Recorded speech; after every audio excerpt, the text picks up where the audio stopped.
But somebody I'm going to take a little bit of a deeper look at, hopefully find some value early on, is Chase Briscoe. I think he's had some success here. He's going a little bit under the radar this year, hasn't been talked about too much because of the action on the track hasn't been 100% his fault or another person's fault, but he just hasn't had the results yet. But if you can find him and have some value, maybe top 10, find some head-to-heads with some other drivers, I like him a little bit early. We'll see, obviously, once we see qualifying and practice. The thing is, I mean, obviously, wrecks are wrecks, and not all of them are your fault.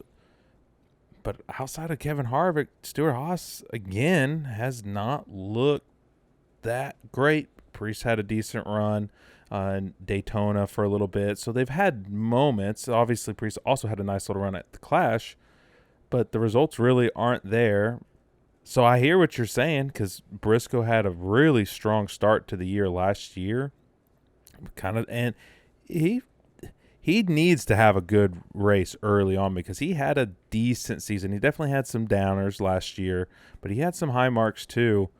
If you can get him at good odds, sure, but right now I'm not liking what I'm seeing from Stewart-Haas. They just seem to be just a little bit off compared to some of the other teams. And it's still early, and that's why I want to try to take advantage of some of these opportunities early in the season, find some guys that might have some potential value, because last year he had a top 5 finish here, and that was one of 2 races, and only 2 races have been ran here at this track in this car, so that has some weight to it in my opinion. So if we can find him in the top 10 with some good value, he's somebody that early in the week I have no problem putting a little bit of money on.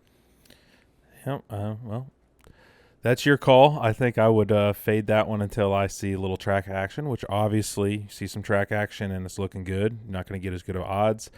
But for me, I'm a little too hesitant on Briscoe at this point. Well, and also to kind of back up my Chastain call earlier, we're looking at the mile-and-a-half tracks from just last year. That's 7 races. He was the best one on mile-and-a-halves. Has the best driver rating, has the best average finish, at least of all the drivers who ran all 7 races. Dinger's on there with 2 because he finished 6th and 2. So that's another driver we may look at. He's kind of had some highs and lows so far this year in that 10 car, or excuse me, that 16 car. So Dinger might be a little bit of someone to look at for a top 10, potentially get a good run. But I think Chastain. You threw Allmendinger out there and you throw my Chase Briscoe under the bus. You threw Dinger. Okay. Come on, man. Because look at this. Look at this. You want to tout his you top threw 5. Allmendinger Hold and on. throw my Chase Hold on. Briscoe under the We're bus. talking 2 races for Las Vegas. And where is Chase Briscoe? Oh, he's way down here. He's rated like 23rd in driver rating so with an average finish. Hold on, 2 races, average finish of 19.5. 2 races on mile-and-a-half for Dinger, average finish 6. I'm just saying. But I'm also saying not just one top 5 out of 2 races last year for Briscoe. I'm talking about mile-and-a-half action too. Only 2 other drivers had more top 5s than Chase Briscoe all of last year out of 7 races, and that was Kyle Larson and Denny Hamlin.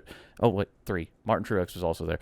But you can, or actually no, I was correct. Yeah, it was Denny Hamlin and Kyle Busch. Nobody else had more than 4 top 5s at this style of track. And that's why I think he's somebody. He's the same as Bell. He's the same as Larson. The same as Chastain. I mean. Yeah, exactly. Okay. That's why I'm saying there's value for a top 10, and that's what makes my whole point earlier. I think his average finish is 17.3. So my thing is, I know he can do well.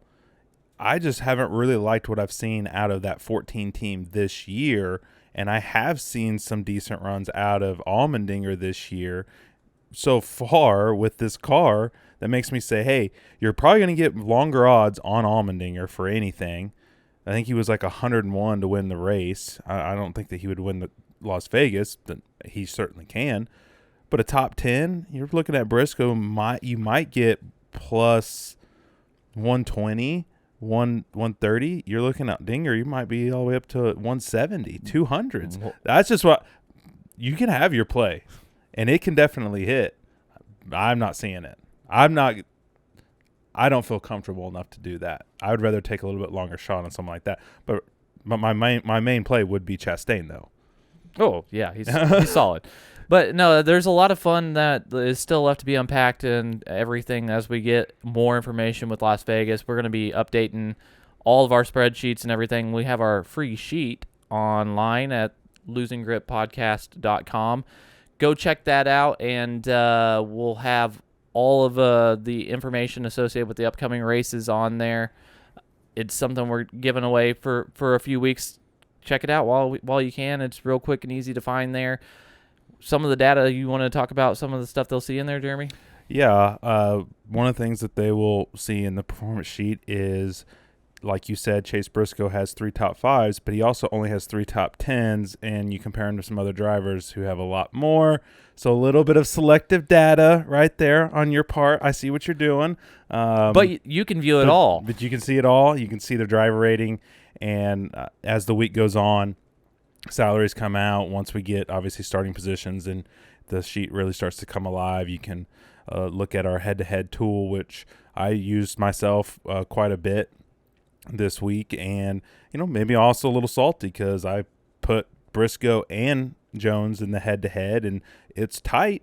It was really tight, but I was like, I think Stewart-Haas is going to be a little bit better than Legacy Motor Club at this race, and obviously that didn't pan out, but it was still nice to see kind of, okay, if these guys perform similarly, what are we really looking at wise? What are some of the advantages with going with the guy with a little cheaper or whatnot, starting a little further back? You can kind of see it a little bit more clearly than just completely just numbers on a sheet. So I like that a lot, that they'll find that in there, the relevant data to this race. And I'm always trying to look up and cook up stuff, so you never know what might end up in the race, the performance sheet for this race and future races. Yeah, and it's not only fun for those of you that like the DraftKings angle or having a little bit of action on the race. It's also good to kind of put perspective on maybe how some of these drivers will stack up, and you can kind of use some previous data history on how they are on this track style, just to have an idea of